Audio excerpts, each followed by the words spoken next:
Today we're going to be discussing how anger can lead to your spiritual awakening, how anger can lead you to your enlightenment, and how anger can lead you and align you with your purpose, or at least lead you to a change in the outlook of life into a more positive view.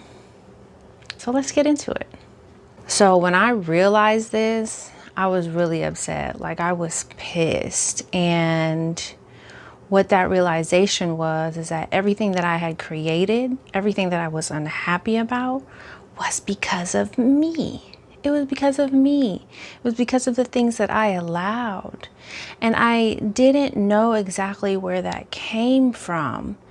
And now, through studying certain things like the subconscious and the conscious, I have such a clarity on where these certain things came from, these thoughts, these beliefs, these feelings, and the actions that I have taken throughout my life. I know where they stemmed from, where they came from, and I know that they are things that are outside of me. They are not me. They are not what Creator tells me about myself, which is Source, right? It's outside entities. It's people outside of me telling me who I am. It's situations outside of me telling me who I am. And I have literally not chosen to, I haven't chosen me. I haven't chosen, like, what do I believe in? What are my thoughts? What are my feelings about certain things? And I've always tried to fit into this box, like always keeping myself small to try to stay quiet and all these things. And it is because of certain things that have happened to me in my past. Yeah, so when I discovered that I was the reason that I was so upset, that I was the reason why my life was the way that it was, I was freaking pissed off. Like, I was not happy to come to that realization, because that means I had to be responsible for my actions. That means that I couldn't blame other people anymore. And I did that, I did that a lot. And I think a lot of us do that subconsciously because we don't know exactly why we do the things that we do. But once you become conscious, once you realize how much influence the outside world can have on you personally, you have to wake up. Like, there's no more excuses. Like, you have to become conscious. Like, you are conscious now because you realize that you are the creator of your life. Like, you have to hold responsibility for the things that are going on in your life. And when I found that out, when I finally realized that, I was pissed, like seriously pissed. So I recently quit smoking cannabis, and it woke me up to that realization. I gained a lot of clarity during quitting. Through the process of quitting, I gained a lot of clarity, and I hated it. I used cannabis as a crutch to cope with all the traumas that I have been through, and I no longer wanted to be in survival mode. I no longer wanted to be dependent on this thing outside of me. I wanted to be whole and complete and enough and worthy, being just me. And quitting cannabis was literally my first step in succeeding in that.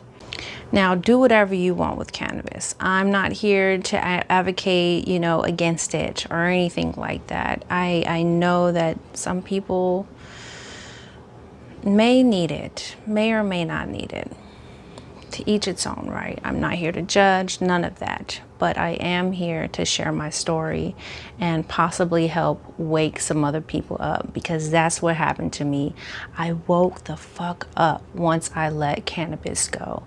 And I looked around and I was like, number one, where did the time go? Like literally, where did the time go? And number two, like I was still stuck in a crappy job. I still had no money saved for retirement. I had just gotten out of a 7-year situationship. 7-year situationship. Okay, what the F, right? And I knew that I wanted something better for myself. I knew that there was more to this life than what I was experiencing. You know, I wanted deeper connections with people. I wanted to explore the world. I wanted to be in nature more, and I wanted to feel joy. And for a long time, I didn't feel that. I didn't feel that. And if I did, it was things externally that brought me short-term joy. And I wanted everlasting joy within myself. Again, I wanted to feel whole and complete and enough. And I'm getting there. I'm learning every day how to accept who I am, embrace who I am, and I encourage you to do the same. I really do, because it's quite amazing. So when I quit smoking cannabis, I was really down for about a month, and I seriously did not understand life. I didn't know how to cope without it, and I contemplated suicide. Like, I was not grateful for the life that I had created, which I needed to give myself some grace. I needed to give myself some love, you know, for you know, getting myself to where I am, because I have a roof over my head. I have two beautiful children that have saved me so many times, and I'm so grateful for them. And you know, I'm grateful to have a job and a car, and like I just was taking all of those things for granted. And of course I knew that there was more out there in this world for me, but at the same time I was taking those things for granted. And today I can say that I'm so grateful for everything that I have, everything that I am, and everything that I have achieved. And you should too. We should celebrate our wins, even if they're small. You should be celebrated, because you are still here. You are still breathing. You are still able to experience this human experience in your God body. And a lot of us take it for granted. So I really started like studying the subconscious and studying the conscious. And what I found out was that the subconscious was controlling my life. And it's controlling like 90% of your thought process, your feelings, your beliefs, and everything that you've been through. And so when the subconscious is controlling you, it'll keep you in these certain thought patterns, and in these certain feelings, and in these certain beliefs, and that will cause you to act certain ways. And it'll keep you stuck in these patterns. It'll keep you from growing. The reason why the subconscious is, or why we allow the subconscious to do this, is because our brain wants to keep us into familiar situation. It's familiar, you know, just like when so many people, like they grew up in an abusive home, and then they grow up and they're in these abusive relationships, you know. It is because the brain wants to keep you in familiar settings, even if it's not really safe. It kind of tricks you into thinking that it's safe because it's familiar. It's family. It's everything that you're used to, and the brain will do everything it can to keep you in those familiar feelings. And I'm telling you to break free today. And I'm going to show you how to do that. So once I became conscious of what the subconscious was doing and how it was controlling me, it really upset me. It really, really pissed me off. And I knew that I wanted something different. I knew that I wanted something better. And once I woke up, it literally led me to my spiritual awakening. And when I quit smoking cannabis, I was at my lowest low, and thank Creator, thank God, thank my spirit guides, my higher self for leading me to meditation. Meditation literally saved my life. I am able to go in and heal that inner child. I am able to go in and create the most beautiful, confident version of myself. And I am able to feel have a full body experience of gratitude, which I never really experienced before meditation. And I never really understood how strong the mind was until I really started studying it and understanding how your environment and certain situations can control you if you are not aware of it, if you are still asleep, if you are still being controlled by your subconscious. You know, I've been through a lot of shit growing up, through a lot of abuse, and I grew up in an abusive home. My stepfather was an abusive, raging alcoholic, and if he wasn't belittling or berating my mother, guess who his target was? It was me. And, you know, every night, like, I was a bigger child, and every night I was called the most horrible things: fat, disgusting, just absolutely made fun of by this adult. And I was 9 years old when this person entered into our lives, and it was devastating for me. It was absolutely heart-wrenching. And, you know, I didn't have my father in my life on a daily basis, you know. So this was like my father figure. And for him to take out his anger and his self-hatred onto me was really detrimental to my mental health. And I carried that stuff into my adulthood. You know, when I was younger, I felt worthless, I felt ugly, I felt unloved, and I carried those things into my adulthood. You know, I entered into situations that were not healthy for me because I did not know what my worth was. I didn't know that I was worthy of love. I didn't know that I was enough just being me. And it really led me down some rough roads. Like, it led me to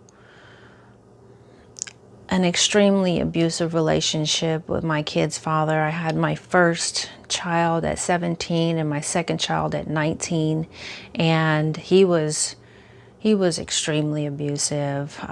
Geez, the stories I could tell you, just horrendous. No person should go through the things that I went through with that man. But I am here today to say that I am a survivor, and I'm a thriver. But I still had a lot of lessons to learn. And even though I didn't enter into another abusive relationship to that magnitude, like I said, I recently just got out of a 7-year situationship where this man just would not commit to me. And, you know, as a child, I would always try to prove my worthiness. I would always try to regulate these adult people's emotions, and by being like a good girl, right? And always just trying to prove that I was good and I was worthy. And all of this led me to my now adulthood with this situationship, always trying to get approval, always seeking approval, always people pleasing, going out of my way to make this man see my worth, because I loved him deeply. And you know, it didn't work out in the end. And I finally, now that I'm awake, I can look back and be like, well, yes, Sasha, you did the best that you could do with the information that you had, with the level of consciousness that you had. And it's okay. Everything that you went through was a learning experience. And as long as you learn from it, you can do better. And I am so grateful for the lessons that I learned from all the people in my life, and I am just going to keep moving forward. And I want you to look at these obstacles that you have been through. I want you to look at them as learning experiences, not losses, you know, and look at them as something to be grateful for, because it's going to lead you to your spiritual awakening. Once you decide to wake up, once you decide to live in your consciousness, it's up to you. It's your choice. You have to decide to wake up. You have to figure out where your thoughts, your feelings, and your beliefs are coming from, and then realize what patterns those thoughts, feelings, and beliefs are creating in your life, and you can change them. You have the choice. You just have to become conscious of what they are, figure out where they came from, and then make the decision. Is that true? Ask yourself, is that true? Most of the time, it's not. Somebody telling you that you're fat, or you're ugly, or you're stupid, or you're not worth fucking time. Is that true? No. God, no, it's not. You are beautiful. You are a being of light and love. You are smart. And if there's something that you need to learn and work on, so be it. You can do it. And I am here today to just spread that message that you literally have the power to change your life. You literally have the power to make better decisions for yourself, individuate yourself, meaning create your own thoughts, create your own feelings and your own beliefs. And that will lead you to acting and moving in new ways. It'll lead you to acting in a way that you know is for your higher self. It is the one that you can envision in your meditations. You know, whatever your vision is for yourself, you can imagine it. And if you can see it and you can feel it within your mind, then it can become your reality. It can. I'm proof of it. I'm proof of it. So when these thoughts come up, you can ask yourself, is it true? And then you can add, which usually is no. And then you can ask yourself, where did that come from? And it's usually from an external force, you know, either a person or the environment that you grew up, or somebody saying, oh, life is so hard, life is horrible, it's hard to make money, all these things. You need to evaluate and decide whether that's true or not. Most of the time it's not. Most of the time it's your energy that you are emitting to the universe. And once you change your frequency, things will start to happen for you. I promise, things will start to happen for you. But you have to envision it and you have to feel it in your heart. And then it can come to reality. It really can. And you have to trust in the universe. And just keep practicing your mindfulness and living in joy and in peace, because you are a spirit living in a body, having a human experience. And this is what Creator wants for you. Creator does not want you sad or lonely or feeling depressed or doubtful or in fear. Creator wants you to have a beautiful human experience. Creator wants you to feel the love that you are. Creator wants you to feel the joy that you are. Creator wants you to walk in faith and surrender to your calling, to your purpose, whatever that may be. And I encourage you to do that. And the last question that you can ask yourself is, when you think that thought, that negative thought, how does that make you feel? How does that make you feel? It doesn't make you feel good. So then again, you have a choice. You have a choice to stay in that feeling and accept it, or reject it. You can reject it and say, no, that's not true. This is the truth. This is my truth, stemming from inside of me and my heart. This is my truth. And I'm going to choose joy. I'm going to choose what makes me feel good. And I'm going to create a thought and a feeling and a belief that makes me feel good.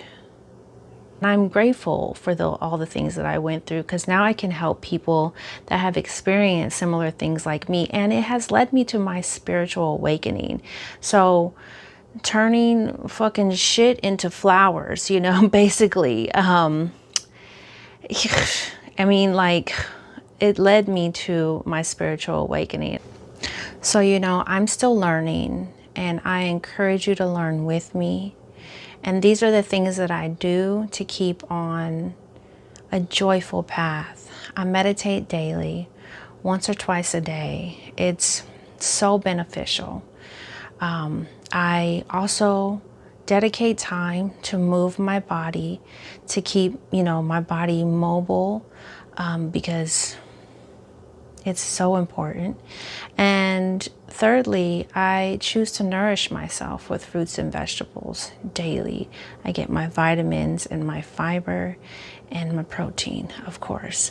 But a lot of times we're lacking in our fruits and vegetables department. We are so stuck in eating processed foods. And I encourage you to do these things so that you can feel amazing, and so that you can gain clarity in your mind and your heart. And through these practices, you can achieve so much, so much. So with that being said, I encourage you to take care of yourself and love yourself. And remember, your mind and your body are your best friend. So treat yourself as such and have an amazing one. Peace out.